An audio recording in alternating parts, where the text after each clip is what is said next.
Recortó Naciones Unidas su pronóstico de crecimiento económico global para este año a 3,1% desde el 4% que de hecho estimaba en enero. Y la inflación promediaría a nivel global 6,7%, el doble que el promedio de 2,9% que se registró entre 2010 a 2020. El crecimiento para las tres mayores economías del mundo también lo recortó. A Estados Unidos lo llevó a 2,6%.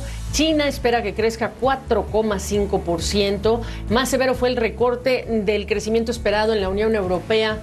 2,7% espera para 2022. La guerra en Ucrania, el aumento de los precios de alimentos y energía, entre otras materias primas, la elevada inflación y las subidas de tasas de interés de los bancos centrales, pues son parte de estos ingredientes en este escenario complejo.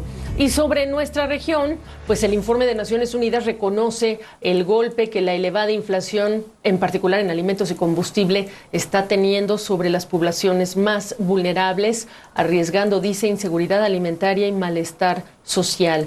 También dice que el menor crecimiento económico de China y de Estados Unidos, que son principales socios comerciales, sumado al encarecimiento en los costos de financiamiento, van a representar un desafío al crecimiento de nuestra región. Habla del empleo o del desempleo. Dice que muchos países enfrentarán un escenario de elevado desempleo, tasas de empleo más bajas que antes de la pandemia y que la pobreza no va a reducirse ni a regresar a los niveles previos a COVID-19 en el corto plazo. Bueno, pues vamos a ampliar en los otros temas que sobre la región ha visto Naciones Unidas y con la ayuda de Sebastián Vergara en el Departamento de Asuntos Económicos y Sociales de Naciones Unidas. Sebastián, ¿cómo estás? Claramente, México y Centroamérica, ustedes llevaron una corrección la más importante a la baja en lo que esperan de su crecimiento. Hola Gabriela, un gusto estar en tu programa. Así es, tal como tú dices, las perspectivas económicas en América Latina y el Caribe son difíciles. La región no está ajena, ¿no?, a todo lo que está sucediendo en el resto de la economía mundial, con la guerra en Ucrania, con el endurecimiento de las condiciones monetarias. Y en ese sentido, la región está siendo afectada a través de los mayores precios de la energía, mayores precios de los alimentos, y como tú mencionabas, ¿no?, en la nota anterior, a través de mayores presiones inflacionarias. Tenemos el caso de Brasil, por ejemplo, con una inflación por sobre el 12% anual en este momento, el caso de Chile, 10%, el caso de México, por sobre el 7%. Entonces la región está siendo afectada. Y como tú mencionabas, las grandes economías, caso de China, caso de Estados Unidos, se están desacelerando, ¿no? Y eso afecta directamente las exportaciones de América Latina. También es muy importante mencionar que el endurecimiento de la política monetaria en Estados Unidos está empeorando el acceso al crédito. Por lo tanto, también en términos de política macroeconómica, política monetaria, de política fiscal, el espacio para esas políticas en América Latina se está reduciendo en forma importante. Es importante también mencionar en el caso de la región que el impacto de las materias primas, de los mayores precios de las materias primas, es asimétrico. Hay ciertos países que se están beneficiando de los mayores precios del petróleo, por ejemplo, el caso de Venezuela, el caso de Bolivia, el caso de Ecuador, donde vemos que las perspectivas económicas para este año están mejorando. Pero en el agregado, claramente, en América Latina, este año es difícil en términos económicos. Ahora, estamos viendo en las últimas semanas y en los últimos meses que las autoridades en distintos países están entregando subsidios, están tratando de mitigar el efecto que tiene sobre las familias esta crecida de precios. En ese sentido, te preguntaría, ¿cuáles son los principales mensajes que ustedes tienen para las autoridades en relación con subsidios y otras medidas que están activando?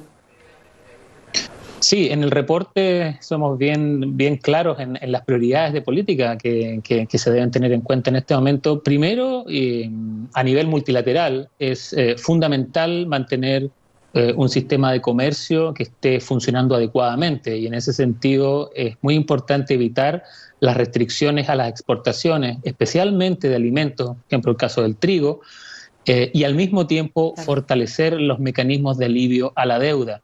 esto con el objetivo, por supuesto, de aumentar el espacio fiscal de las economías de la región. Y esto se conecta con un segundo punto que mencionamos muy claramente en nuestro documento, que es muy importante evitar una consolidación fiscal, un recorte de gastos, ¿no?, que sea prematura en la región y especialmente en aquellos países donde la recuperación es más débil, por ejemplo en el caso de los países del Caribe. Como tú mencionabas, es muy importante mantener el apoyo, ¿no?, a la población más vulnerable, por ejemplo, que está enfrentando las mayores tasas de inflación, a través de transferencias directas, exenciones tributarias. Sin embargo, es muy importante enfatizar que este apoyo tiene que ser focalizado y es muy importante ser eficiente en el gasto fiscal y especialmente en la coyuntura actual porque los últimos años los niveles de deuda en la región han aumentado producto también de la crisis de la pandemia. Claro. Y finalmente un tercer punto en términos de la política monetaria, los bancos centrales tienen que calibrar muy cuidadosamente, ¿no?, sus respuestas para, por una parte, contener la inflación y, por otra parte, también evitar una caída más brusca, ¿no?, del crecimiento y también de la inversión, ¿no?